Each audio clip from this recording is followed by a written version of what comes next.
voltar, pessoal, estamos aqui no aulad.com.br, professor Gabriel Corrêa, e vamos lá, ó, circulação geral da atmosfera.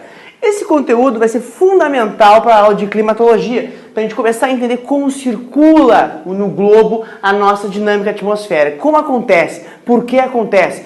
Determinações climatológicas como o deserto do Saara, alguns outros desertos pelo globo, tem a ver com essa circulação. Por que que eu tenho, por exemplo, em alguns momentos, umidade no lugar que tem continentalidade?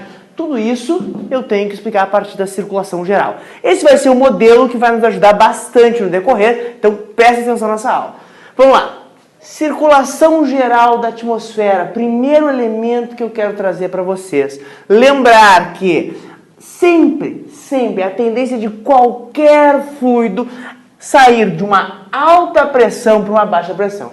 Eu sempre dou um exemplo. Eu pego um sachê de ketchup gigante, vou lá e piso em cima. O fluido do ketchup vai vir para baixo do meu pé ou vai se afastar? Ele vai sair da alta pressão.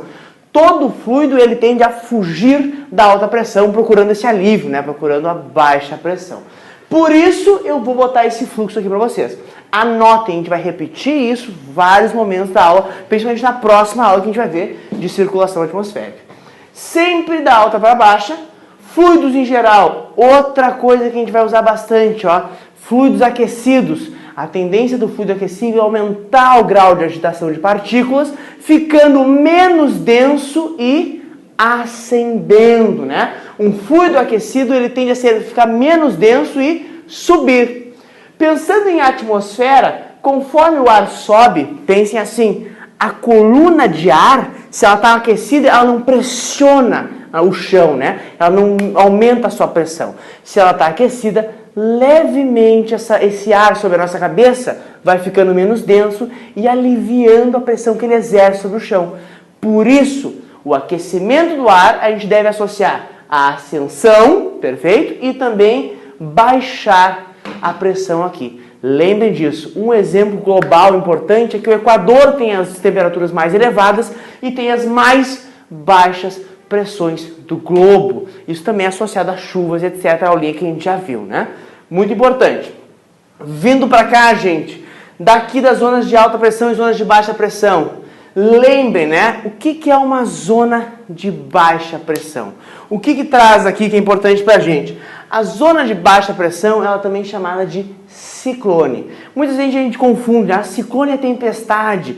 Tem a ver com tempestade, mas a definição básica de ciclone é centro de baixa pressão. Anotem isso, ó. Ciclone, centro de baixa pressão, gente. Isso é muito importante. Esse centro de baixa pressão, que eu simbolizo com esse B sempre, vai ser considerado uma zona ou área de atração de fluxos.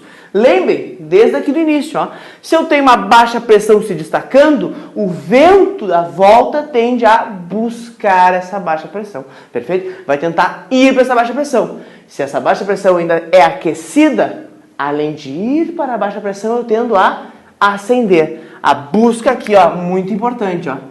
Baixa pressão, ela atrai, como já fiz no desenho anterior, e sobe também, gente. Muito importante. Vai para baixa, sobe.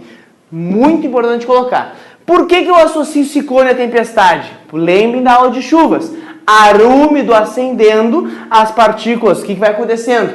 Mais alto, mais frio, o grau de agitação das partículas vai diminuindo e a água vai precipitar. Devido à ascensão do ar úmido, formam nuvens, tempestades. A mais comum chuva associada à baixa pressão é o que a gente chamava de chuva convectiva ou de verão. Revisa essa aula aí, né?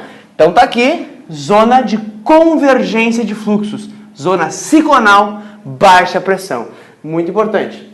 Em oposição à zona ciclonal, nós temos a anticiclone, né? A zona anticiclonal é uma zona de alta pressão. Muitos professores gostam de usar o macete, ó, de combinar os As. Ó. Não sei, eu não consegui decorar, professor. A de anticiclone com A de alta pressão. Aqui a baixa pressão é C de ciclone, não combina, mas dá para saber que porque sobrou, né? Então, A e A, lembrar, anticiclone, alta pressão. Qual é a definição de anticiclone, o contraciclone? Zona de divergência de fluxos. As altas pressões expulsam os fluxos. Isso é muito importante, pessoal. Elas vão expulsar.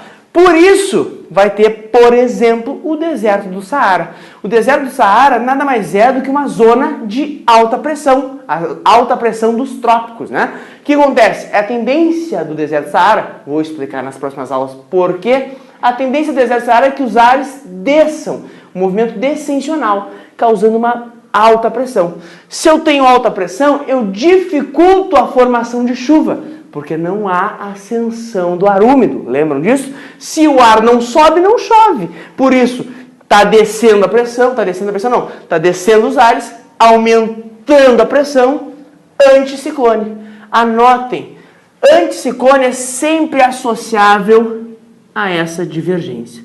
Perfeito? E movimento descensional do ar. Anticiclone, como já caiu em vários vestibulares, ele é associado a tempo limpo, tempo bom. Por que tempo limpo? Por que tempo bom? Porque não há ascensão do ar. Se não há ascensão, como eu já disse, não há chuva. Muito importante. Então, desenhando aqui para vocês, movimento descensional e depois se afasta, né? Desce e vai embora. Desertos causados por esse mais famoso deserto do Saara. Pessoal, indo completar essa parte aqui, usando, né, para a gente completar esse desenho, que está faltando um detalhezinho nesse desenho. Eles estão indo muito retinhos para o centro. Tem um efeito que a gente estudou lá nas nossas primeiras aulas. Um efeito lá que vocês vão revisar lá na aula de movimento da Terra, perfeito? Revisem essa aula. O que acontece? Existe o efeito Coriolis, né? A Terra está girando, girando, girando, e esse movimento faz com que tudo que esteja flutuando sofra a influência do movimento de rotação. Lembre do exemplo clássico. Vamos dizer que aqui está o hemisfério norte, Equador. Se eu tenho um avião voando, ó, e ele quer chegar no Equador, perfeito? Oeste, leste. Vou girar assim. Está saindo aqui o avião, a Terra está, ó, girando. Por isso, se ele for em linha reta perfeita e ele quiser chegar aqui, ele não vai conseguir, ó, porque a Terra vai girar. Então, esse efeito, ó, percebam que o trajeto dele aparenta uma curva, porque ele saiu daqui e chegou aqui. Ele não fez essa curva, isso é uma deflexão aparente. Saiu daqui, dobrou e chegou aqui. Perfeito? Essa deflexão aparente é o que a gente chama de efeito Coriolis. Expliquei lá na aula de movimentos da Terra, vamos retomar aqui. Esse efeito Coriolis causa deflexão não só de aviões, que isso até não nos importa, mas dos ventos.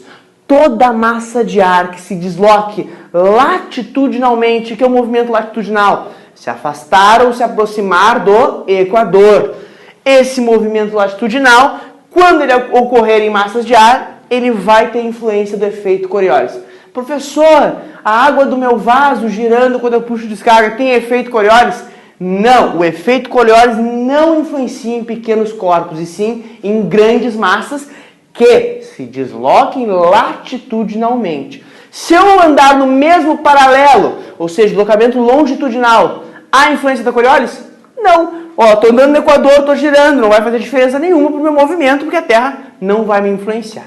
Perfeito? Então aqui, só para retomar o nosso macete. Eu tenho saindo da alta pressão tropical e indo para o Equador.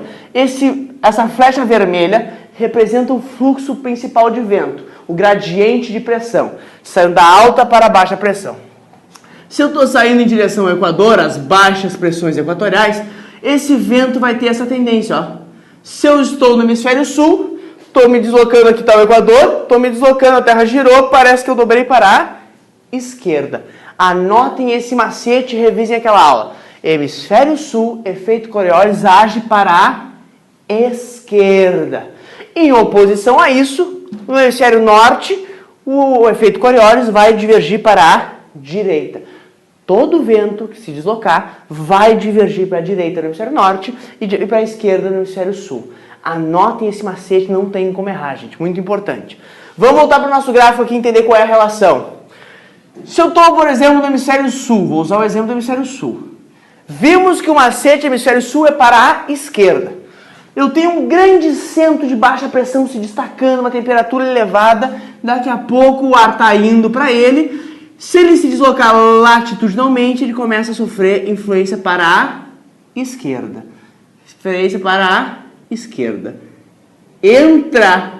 Eles vão para a área de baixa pressão, para essa área, dobrando para a esquerda. Aos poucos, ó, eu venho, dobro e começa um movimento de circulação. Vocês conseguem perceber isso? Ó? Eles vão se somando e subindo, aquela umidade vai condensando, vai formando nuvens. Tá feita a merda, né? Vem um ciclone tropical. Tradicional, destruidor, um poder fortíssimo. Por isso nós associamos a palavra ciclone a tempestades. Tá aqui, perfeito? Adianta, isso acontece também no anticiclone aqui. Vamos usar o exemplo do hemisfério sul de novo. Pode acontecer? Pode, mas por que não é destruidor? Porque ele dissipa, gente, o ar, ó. Por que não é tão destruidor? O ar está descendo e sendo espalhado, ó. Não está se somando numa grande tempestade. Perfeito? Então, anotem essas dicas e vão para a próxima aula de circulação geral da atmosfera que vocês vão matar a pau. Valeu, pessoal!